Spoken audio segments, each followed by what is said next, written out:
اللي بيحب الحاجات الحامض شويه، طعمها حامض قوي بس شغال يعني. دي تاخد مثلا 6 من 10.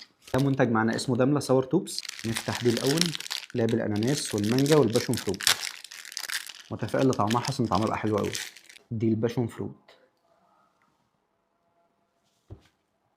دي الباشون فروت طعمها جامد، واكتر حد هيحبها الاطفال.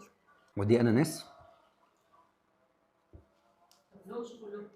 جامده، جامده قوي قوي قوي قوي قوي.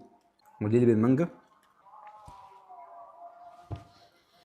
لا طعمها رايق قوي قوي قوي قوي.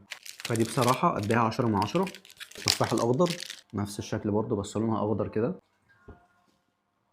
طعمها عارفين نفس كان في فانتا بتيجي زمان قوي، اللي هي في الازاز دي بتاعت زمان، نفس طعم الفانتا التفاح الاحمر، بس التانية كانت اقوى. فدي ممكن اديها 9 من 10.